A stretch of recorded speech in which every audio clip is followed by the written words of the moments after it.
काशीनाथ सिंह के उपन्यास काशी का 80 के पिछले एपिसोड में हमने चर्चा करी 1 जनवरी 1999 की, जिस दिन लेखक को तन्नी गुरु से खबर मिलती है कि रामजी राय की मृत्यु हो गई है और उनकी याद में एक शोक सभा संपन्न की जा रही है शाम को 3 बजे 80 घाट पर।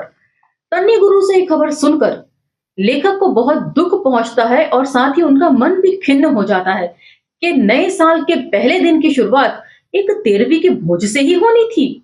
उसके बाद वे रामजी राय को याद करते हुए अपना संस्मरण यानी कि मेमोयर बताते हैं कि किस तरीके से एक खूनी से लेकर साधक तक की उनकी साधना चलती है, किस तरह वे भूमिहार थे जात के और एक उनका यादव दोस्त उनके पिताजी की बेइज्जती कर देता है, जिससे रामजी राय बहुत रवित हो उठते हैं और उसे मारने की फिराक में लगे रहते हैं। वो मौका उन्हें मिलता है, वे अपने यादव दोस्त को मारकर फेंक देते हैं, जिसके चलते उनको जेल हो जाती है। लेकिन जज साहब को दे दिवाकर किस तरह वो बाहर आते हैं जेल से। उसके बाद उनके साधक के रूप में जो है साधना शुरू होती है। गुरु के बताए मार्ग पर वे चल रहे होते हैं, लेकिन एक औरत के चक्कर में उनकी पहली साधना भंग हो जाती है, जिसे वे अपने गुरु को बताते हैं और गुरु कहते हैं कि चलिए जो हो गया सो हो गया, अब दूसरी साधना के मार्ग की तरफ चलते हैं। एपिसोड हमने यही खत्म किया था, उसे वहीं से पिक करेंगे। 2-1 लाइन पीछे से पढ़ूंगी, तो चलिए मेरे साथ। जय भीम, मैं शालिनी और आप देख रहे हैं अंबेडकर नामा। तो साधना तो खंडित हो गई डॉक्टर साहब। गुरु ने भी कहा कि छोड़ो, जो हो गया सो हो गया, अब दूसरा मार्ग देखते हैं। इसके बाद ही गुरु ले गए राम जी को हजरत जाहिर शहीद की मजार पर। एक रात, फिर कई शामें और कई रातें। अब कुछ कुछ मिलने लगा उन्हें। जब राजघाट के पास शहीद चंदन के मजार पर पहुंचे तो एक फकीर से भेंट हुई, जैसे वह इन्हीं का इंतजार कर रहा था। उससे बहुत कुछ सीखा, बहुत कुछ जाना। जब साधना के कठिन और कठोर मार्ग पर चल ही रहे थे राम जी, तो क्या हिंदू और क्या मुसलमान, मतलब उन्हें कोई फर्क नहीं पड़ता कि वे किस धर्म में साधना कर रहे हैं। साधना तो साधना है, क्योंकि उनका सोचना था कि सभी साधनाओं का ठिकाना एक ही है और वो है ईश्वर तक पहुंचना। उन्होंने दोनों रास्तों को आजमाना शुरू किया। उन्हीं दिनों जब वे पूजा के बाद रात की नमाज अदा करके बैठे ही थे कि बंद आंखों के आगे उन्हें एक अलौकिक दृश्य दिखाई पड़ा। शून्य में बड़े बड़े बाल, सिर पर जालीदार टोपी, छाती को छूती हुई लंबी नुकीली सफेद दाढ़ी, उनकी आंखों में चमक और चेहरे से नूर टपक रहा था, जिसे चौंधिया गई उनकी आंखें। जिस मजहब का चेहरा था उसमें बुद्ध कहां से आया, वे परेशान। मतलब मुसलमान लोग जो है वो मूर्ति पूजा नहीं करते हैं, अलौकिक शक्ति के उपासक होते हैं।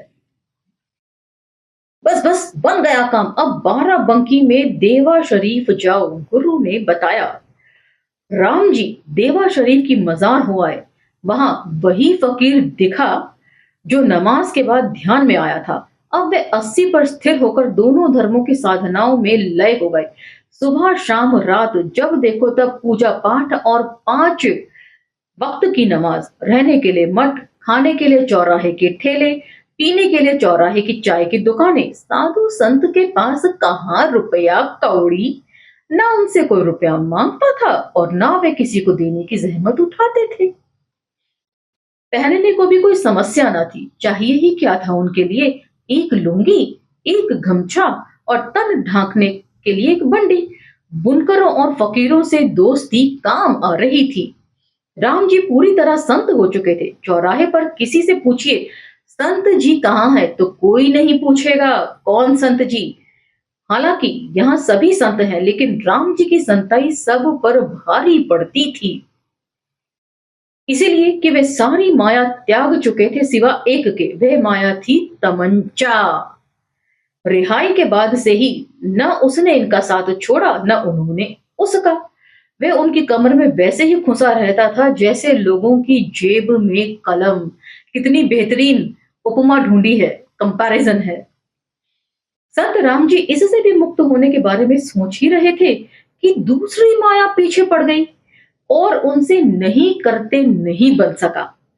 वह थी गांव की प्रधानी यानी जन सेवा की माया। ग्राम प्रधान का चुनाव हो रहा था और उनके भक्तों की राय थी कि राजनीति संन्यास का ही दूसरा नाम है। आज के दौर में उसे ईश्वर कहिए या अल्लाह, जनता की सेवा उसी की सेवा है। भक्तों ने जब बहुत जिद की तो उन्होंने दो ही शर्तें रखी। एक, मृतक यादव की बेवा और उसके परिवार के वोट जरूर मिलने चाहिए, किसी भी कीमत पर। दो, जो वोट विरोधी हो जाने हो उन्हें मतदान से एक दिन अपने कुंभ स्नान के लिए प्रयागराज भेजना चाहिए। भक्तों ने शर्तें, आसान शर्तें मंजूर की और वे प्रधान हो गए। मतलब जिस यादव दोस्त का इन्होंने कत्ल किया था, जैसा कि हमने पिछले एपिसोड में पढ़ लिया था, मिस हो गया हो तो स्क्रॉल डाउन करके देख लीजिएगा या प्लेलिस्ट में चेक कर लीजिएगा। तो उसी यादव दोस्त की जो विधवा स्त्री थी, उसका वोट भी अपने खाते में चाहते थे, ताकि इनकी संतति जो है उसके ऊपर एक परमानेंट मुहर लग जाए। और क्योंकि आपने देखा कि प्रयागराज में गंगा स्नान की कितनी अहमियत होती है, तो माँ बेटे को जो है गंगा स्नान करवा के पुण्य भी कमा लेंगे। अब एक नए स्वाद से परिचय हुआ संत जी का। वह 80 पर ब्लॉक प्रमुख तहसीलदार बीएम जिले में वे अपने आश्रम और पूजा पाठ नहीं छोड़ेंगे, जिन्हें गरज होती थी। यहां तक के विधायक और सांसद भी उन्हें ढूंढते हुए 80 आते रहते थे। क्यों? क्योंकि गांव और गांव के वोट संत जी की मुट्ठी में थे। संत जी की समझ में आ गया था कि गांव जनतंत्र की कुंजी है और उसे कसकर अपने जनेऊ में बांधे रहो। 100 बात की एक बात, सभी पार्टियों के खजाने इसी मास्टर की से खुलेंगे। कहते हैं कि वे कांग्रेस और जनता दल में तो खुद गए थे, लेकिन भाजपा खुद आई थी उनके पास। और हम पहले के एपिसोड में पढ़ चुके हैं कि राम जी राय अचानक से किस तरह भाजपाई हो गए थे। ये देखकर जो है लेखक को भी बड़ी हैरानी होती है। 2-4 महीने पहले किसी ने बताया कि संत राम जी किसी मठिया के महंत होने की जुगाड़ में है। काशीनाथ से मिल गए एक रोज। काशीनाथ मतलब खुद लेखक अपने बारे में लिख रहे हैं। गले में 11 मालाएं, ललाट पर अलग अलग 3 रंग का टीका, कलाई में रक्षा के मोटे धागे, मतलब कलावा बंधा हुआ, जैसे हम कहते हैं ना कि जो लाल रंग का धागा हम कलाई पर बांधते हैं वो रक्षा के लिए बांधा जाता है। कब महंत हो रहे हैं संत जी? राम जी ने पूछा काशीनाथ से। राम जी हंसे, महंत और मैं? क्यों? बैठिए बताते हैं अभी। राम जी ने शुरू किया। सुनिए, एक किस्सा है वाल्मीकि रामायण का। राम का दरबार लगा था, चारों भाई अपने अपने आसन पर, सभी मंत्री भी अपनी अपनी जगह पर। उसी में पटे सिर वाला कुकुर मुंह में कागज दबाए फरियाद के लिए पहुंचा। राम ने लक्ष्मण से कहा, पूछो क्या बात है? कुत्ते ने बताया, महाराज एक ब्राह्मण ने मारा है। ये माथा देखिए। राम चिंतित, ब्राह्मण पर ना तो कोई दफा लगाई जा सकती है और ना ही उसे सजा दी जा सकती है। कुत्ते ने टोका। राम ने लक्ष्मण से पूछा, भाई लखन तुम ही बताओ ब्राह्मण को क्या सजा दी जाए? कुत्ते ने टोका, नहीं महाराज, सजा आप नहीं हम बताएंगे, तुम ही बोलो। राम ने कहा। कुत्ता बोला, महाराज उसे किसी मठ का महंत बना दो। तो इस डिस्कोर्स से आपने देखा किस तरीके से जो जिन्हें हम भगवान कहते हैं वो भी जातिवाद को ढोते हैं कि ब्राह्मण ने यदि किसी को मारा है तो उसे सजा नहीं दी जा सकती। भगवान भी उन्हें सजा नहीं दे सकते, क्योंकि ये भगवान भी तो ब्राह्मणों की ही देन है, उन्हीं के बनाए हुए हैं। वो भला ब्राह्मण देवता के खिलाफ कैसे जा सकते हैं? अब सुनिए, पूरी सभा इस सजा से चौंक गई। ये सजा है कि पुरस्कार? क्यों? सबने एक स्वर में पूछा। कुत्ते ने कहा, महाराज पिछले जन्म में मैं भी महंत था, देखिए इस जन्म में कुकुर हूं। आप उसे महंत बना देंगे तो अगले जन्म में वह भी कुत्ता होगा। तो डाक साहब मैं ऐसे ही ठीक हूं, मुझे कुत्ता नहीं होना है। राम जी ने बंडी की जेब से खैनी की डिबिया निकाली, एक चिटकी होंठ के नीचे दबाई और शरारत से हंसकर कहा, हाँ महंत होने पर एक काम हो सकता है, जन कल्याण, आप सबका कल्याण। बात यह है कि मठ में बड़ी माताएं मिलती हैं, 20-20, 25-25 साल की। पार्वती माता, राधा माता, सरस्वती माता, रुक्मिणी माता। माताजी 24 घंटे लगाए रखते हैं ससुरे। भक्त संत आए हैं माताजी, ये कलेक्टर हैं दरभंगा के, रात भर रहेंगे। सेवा टहल में कोई कमी ना हो, पहले प्रसाद दीजिए, भोग बाद में लगाएंगे। तो महंतगिरी का क्या होता है और आश्रमों का माहौल क्या होता है और स्त्रियों का किस किस तरीके से शोषण होता है, ये भी ढकी दबी बात भाषा में समझा रहे हैं लेखक कि स्त्रियां जो हैं वो किस तरीके से भोग विलास की वस्तु होती हैं। उनका काम जो है वो संत महाराज को और अन्य महापुरुषों को खुश करने का होता है। आप जैसी प्रतिभा भाजपा में कैसे गई राय साहब? शैलेंद्र ने हंसते हुए पूछा। राम जी ने जांचती निगाहों से उसे देखा। क्यों, मेरे जैसी प्रतिभा के लिए ही वह पार्टी है। फिर धीरे से मेरे कान में बोले, मेरा पौरा ही ऐसा है डॉक्टर साहब कि जिस पार्टी में गया उसका राम नाम सत्य हो गया। पहले कांग्रेस में गया, उसका देख लीजिए, उसके बाद जनता दल में गया, उसे भी देख लीजिए, अब इसमें आया हूं, थोड़ा इंतजार कर लीजिए। आप उसी में हैं और उसी का अनल भल चाहते हैं। शैलेंद्र बोला, लौंडे हो तुम नहीं समझोगे। राम जी ने पीक फूंकी और कहा, जानते हैं ये लुंगी किसकी दी हुई है जो पहने हुए हूं? सुलेमान की। बुनकर था, मेरा दोस्त था। बजर डीहा वाले दंगे में उसे मार डाला सालों ने, तो ये कैसे भूल सकता हूं मैं। मतलब उनके मुस्लिम दोस्त को दंगाइयों ने, और कौन से दंगाई, भाजपा के जो दंगाई थे उन्होंने मार डाला। आप गालियां क्यों देते हैं इतनी? शैलेंद्र का प्रश्न। क्षमा प्रार्थी हूं, लंड चटाई मत करो भोसड़ी के। उन्होंने गुस्से से देखा। जब देता था तब देता था, और मैं देता भी कहां था, मेरे मुंह से निकल जाती थी, क्योंकि ये तो 80 की संस्कृति है। राम जी, काशीनाथ और शैलेंद्र बातें कर रहे थे और इन्हीं के सामने राम जी पर मुस्कुराते हुए समाजवादी पार्टी पलट कांग्रेसी वीरेंद्र श्रीवास्तव आ जा रहे थे, गुनगुनाते हुए, ऐ खुदा, अगर नेता बनाना तो मजूमदार मत बनाना, अगर औरत बनाना तो छिनार मत बनाना, अगर आदमी बनाना तो भूमिहार मत बनाना, अगर भूमिहार बनाना तो राम जी राय मत बनाना। सुन लीजिए श्रीवास्तव जी, क्या गुनगुना रहे हैं?